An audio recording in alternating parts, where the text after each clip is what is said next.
किसान साथियों कार्यक्रम में आप सभी का बहुत बहुत स्वागत है। आज इस कार्यक्रम में हमारे मेहमान हैं राज्य विपणन प्रबंधक इफ्को उत्तराखंड देहरादून श्री राकेश कुमार श्रीवास्तव। और आज आपसे बातचीत का विषय है किसान और इफ्को। श्रीवास्तव जी, कार्यक्रम में आपका बहुत बहुत स्वागत है। धन्यवाद। श्रीवास्तव जी, हम सभी जानते हैं कि इफ्को किसानों की एक सहकारी संस्था है। किसानों के दैनिक जीवन में इसका बहुत ही महत्वपूर्ण स्थान है। हमारे आम श्रोता आपसे जानना चाहेंगे कि इफ्को का उद्देश्य क्या है, इसका जो गठन किया गया, किन उद्देश्यों को लेकर ये संस्था चल रही है। धन्यवाद भारती जी। इफ्को किसानों की संस्था है, किसान इसके मालिक हैं, क्योंकि जो हमारी सहकारी समितियां हैं पूरे उत्तराखंड की, उसके सदस्य हैं और उनको हम लाभांश देते हैं और उनकी सदस्य हमारे किसान हैं। तो मूल रूप से देखा जाए तो जो किसान हैं वही इफ्को के मालिक हैं और उन्हीं से ही हमारा ये सहकारी संस्था बना है। और हम जितनी भी सहकारी संस्थाएं हैं, चाहे वो परिवहन का काम हो, चाहे स्टोरेज का काम हो, सारा काम हम सहकारी संस्था के द्वारा ही करते हैं। इफ्को के जितने भी उत्पाद हैं सब सहकारी समितियों के माध्यम से ही किसानों को उचित मूल्य पे उपलब्ध होता है और हम सिर्फ सहकारी समिति के माध्यम से ही अपना व्यवसाय करते हैं। किसान के लिए हम हमेशा चिंतित रहते हैं कि हमारे जो किसान मालिक हैं उनकी ज़मीन की रक्षा हम कैसे करें, उनको अलग अलग तरीके से हम नई चीज़ों में क्या खेती के रूप में ले आएं जिससे कि हमारी उर्वरा शक्ति बनी रहे और खेत की मिट्टी भी अच्छी रहे, उसके लिए भी हम लोग बहुत प्रयासरत रहते हैं। इफ्को किसानों के लिए बहुत से प्रोन्नयन कार्यक्रम करती है। किसान सभा है, किसान दिवस है, फसल विचार गोष्ठी है, विश्वविद्यालय भ्रमण कार्यक्रम है, किसान मेला है, पशु चिकित्सा शिविर है, स्वास्थ्य परीक्षण अभियान है और बड़े बड़े कार्यक्रम करती है। तो निश्चित रूप से सारी सहकारी समितियों के उत्थान के लिए और किसानों की सेवा के लिए हमेशा इफ्को तत्पर रहती है। जी, यदि हम उत्तराखंड की बात करें तो वर्तमान में उत्तराखंड में किस तरह की गतिविधियां हैं इफ्को की। ये जो गतिविधियां हमने बनाई हैं, ये भी हमारे यहाँ पे 7 फील्ड ऑफिसर्स हैं। वो अपने अपने डिस्ट्रिक्ट्स में ऊधम सिंह नगर, काशीपुर, रुद्रपुर और देहरादून, नैनीताल, अल्मोड़ा, इस तरह हर जगह, हरिद्वार, इनकी पोस्टिंग है। वहाँ पे सारे प्रोन्नयन कार्यक्रम करते हुए कि जो भी उत्पाद इफ्को द्वारा वितरण किया जाता है, बिक्री की जाती है, उसके बारे में किसानों को अवश्य बताते हैं तथा डिमॉन्स्ट्रेशन करके उनको दिखाते हैं। अभी अभी हम लोगों ने 2 अच्छे नए उत्पाद निकाले हैं। एक इफ्को नैनो यूरिया है और एक इफ्को नैनो डीएपी है, जो कि किसानों के लिए बहुत लाभकारी है।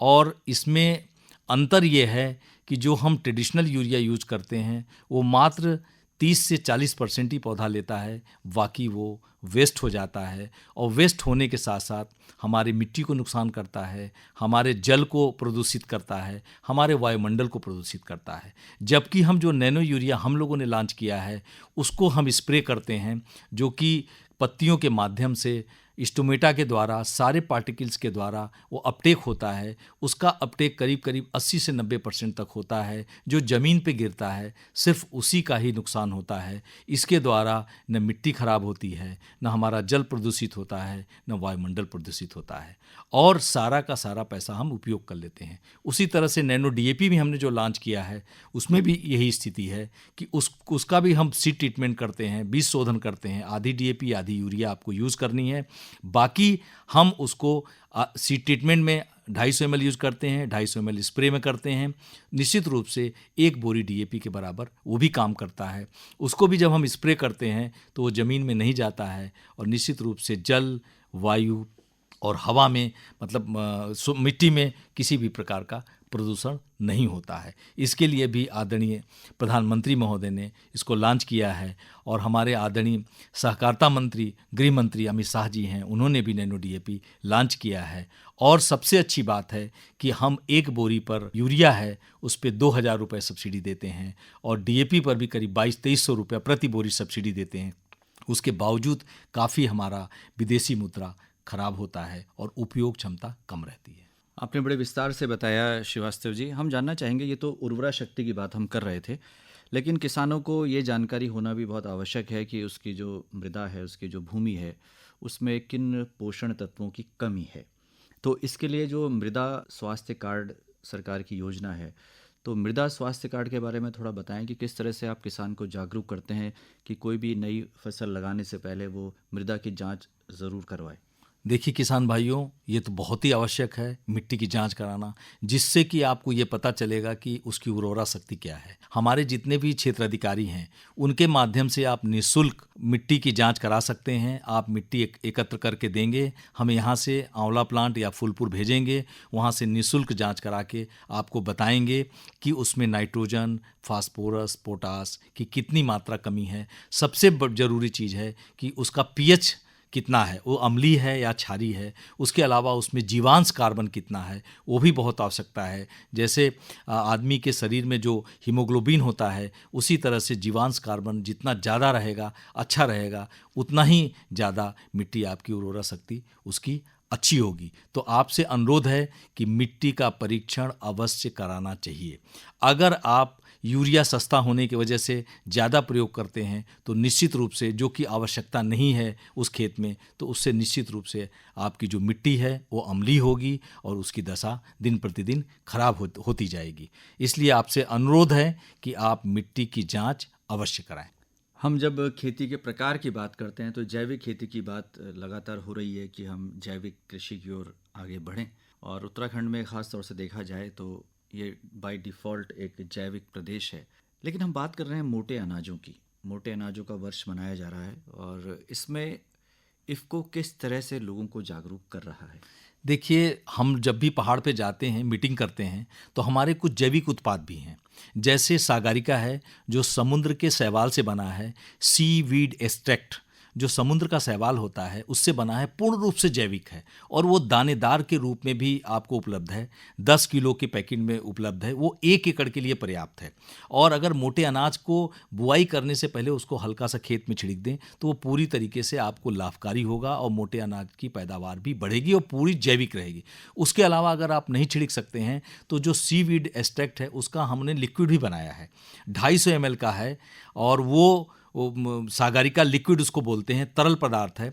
4 ml प्रति लीटर के हिसाब से यदि आप छिड़काव करते हैं किसी भी फसल में, कोई नुकसान नहीं है। 5 ml हो जाएगा तो कोई नुकसान नहीं है। तो मोटे अनाज की पैदावार भी अच्छी होगी और निश्चित रूप से बेहतर उत्पाद होगा, क्योंकि पूर्ण रूप से वो जैविक है। उसमें किसी भी प्रकार का कोई केमिकल पदार्थ नहीं है। उसके अलावा हम NPK कंसोडिया भी बनाते हैं, जो कि भूमि में जो भी पोषक तत्व अनअवेलेबल फॉर्म में पड़ा हुआ है, उसको भी घुलनशील करके आपको उपलब्ध कराता है। नाइट्रोजन वायुमंडल से लेता है। फास्फोरस जो जमीन में पड़ा हुआ है, जो आपने यूरिया DAP कभी डाला है, उसको उपलब्ध कराता है। पोटास उसी तरह से उपलब्ध कराता है। वो NPK कंसोडियम मात्र 41 रुपए का आता है। बीज शोधन करके आप आराम से, उसमें बहुत करोड़ों सूक्ष्म बैक्टीरिया होते हैं जो नाइट्रोजन, फास्फोरस, पोटास तीनों आपको उपलब्ध कराता है। वो भी पूर्ण रूप से जैविक है। इसका भी प्रयोग अगर बीज शोधन में आप कर सकते हैं, या कोई सब्जी लगाते हैं पहाड़ पे, उसका जड़ भिगो करके उसकी रोपाई कर सकते हैं, तो निश्चित रूप से जैविक खेती में भी हम बढ़ावा देना चाहते हैं। ये सारे उत्पाद हमारे पूर्ण रूप से जैविक हैं। श्रीवास्तव जी, जब हम प्रोन्नयन कार्यक्रमों की बात करते हैं तो ये बहुत ज़रूरी हो जाता है कि किसान को नई तकनीकी से अवगत कराया जाए, आपके नए जो प्रोडक्ट्स हैं, जो नए उत्पाद हैं, उनके बारे में जानकारी दी जाए।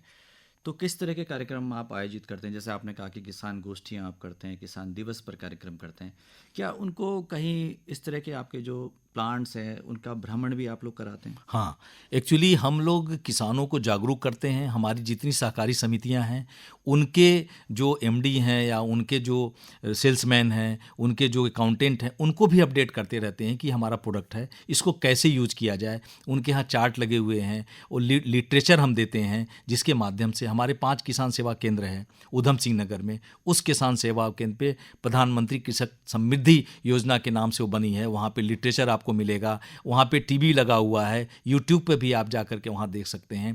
तो कि किसानों को जब हम प्रशिक्षण देते हैं कोऑपरेटिव रूरल डेवलपमेंट ट्रस्ट में, 7 किसानों को हरिद्वार से भेजा है जो इलाहाबाद जाएंगे, जो हमारा यूरिया का प्लांट है, वहाँ पे वो प्रशिक्षण लेंगे खेती बाड़ी के बारे में। उसके बाद प्लांट भी भ्रमण करके आएंगे कि यूरिया कैसे बनती है, उसको भी देख के आएंगे। तो निश्चित रूप से उनके जाने के बाद उनका ज्ञान वर्धन, तकनीकी ज्ञान बहुत ज़्यादा बढ़ता है। और हम ऑल इंडिया रेडियो के माध्यम से, आपके माध्यम से आपको धन्यवाद देना चाहेंगे कि नई नई तकनीकी जानकारी देते रहते हैं। नैनो यूरिया 4 ml प्रति लीटर के हिसाब से बुआई से 40 से 45 दिन के बाद जब पूरी पत्तियां हो जाएं तब आपको छिड़काव करना है। उसी तरह से नैनो डीएपी जो है 5 ml प्रति किलोग्राम बीज के हिसाब से उसको 250 ml को छिड़काव कर सकते हैं।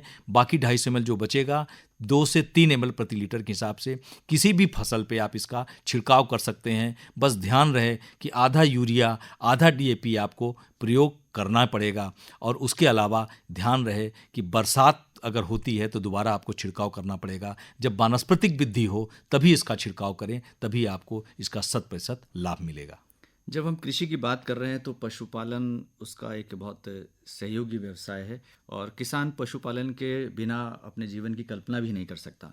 पशु चिकित्सा शिविर ये अवश्य लगाए जाने चाहिए क्योंकि अब तरह तरह की बीमारियां, ख़ास तौर से हम बरसात के मौसम की बात करें तो जानवरों को हो सकती हैं। इसके बारे में किस तरह से आप किसानों को जागरूक करते हैं? हमारा एक पशु चिकित्सा शिविर गांव में चलता है, जो गांव हम लोग अडॉप्ट करते हैं।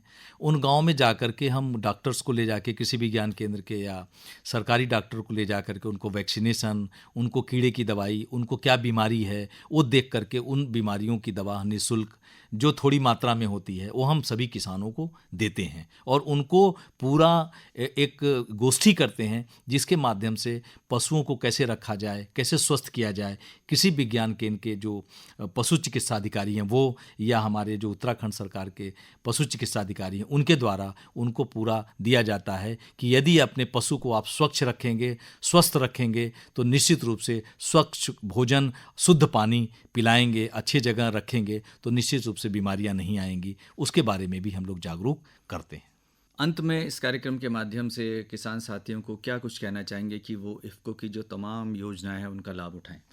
किसान भाइयों, देखिए, मैं आप सभी से अनुरोध करना चाहूँगा कि समय बदल रहा है और आपको ये सोचना चाहिए कि हमारी धरती माता कैसे बचे। जो आपको जन्म देती है वो एक माता होती है, दूसरी माता जो आपको पोषण करती है वो आपकी धरती माता है और वो धरती माता ऐसी है जिसमें एक दाना गेहूं डालते हैं और 65 दाना वो देती है। उस धरती माता से गेहूं भी हम लेते हैं, भूसा भी ले लेते हैं, लेकिन उसका जो भोजन है, उसका भूसा अगर हम उसमें मिला दें तो उसका जीवांश कार्बन बढ़ जाएगा। वो भी हम नहीं करते। उस धरती माता के लिए कोई विश्व की ऐसी फैक्ट्री नहीं बनी है, लेकिन ये धरती माता ऐसी है दोस्तों कि एक दाना गेहूं डालते हैं, एक बाली में 70 से 75 दाना मिलता है। तो इस धरती माता को बचाना है तो निश्चित रूप से रासायनिक उर्वरकों का आधा प्रयोग करें और जो हमारी नई यूरिया, नई IFFCO nano urea, IFFCO nano DAP launch हुई है, इसका आप जरूर प्रयोग करें। बहुत विनम्र अनुरोध है क्योंकि इस पे अनुदान भी नहीं है, इसको आपको अंगूठा भी नहीं लगाना पड़ेगा और यूरिया डीएपी जो आप लेते हैं